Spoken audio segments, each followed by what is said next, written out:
না না খেলনা না, আমি দেখছি তো গুলি গিরে বড় 5 তারিখে তো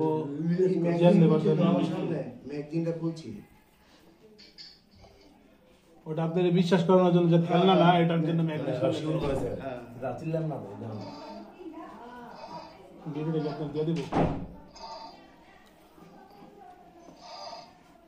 আপনাদের আশেপাশের লোক হইলো না না খেলনা না, আমি দেখছি তো গুলি গিরে বড় 5 তারিখে তো ম্যাগজিনটা খুলছি, ওটা আপনাদের বিশ্বাস করানোর জন্য যে খেলনা না, এটার জন্য ম্যাগনেট শুরু করেছে। রাতিলাম না ভাই দাও ভিডিওটা আপনাদের দিয়ে দেবো। আপনাদের আশেপাশের লোক হইলো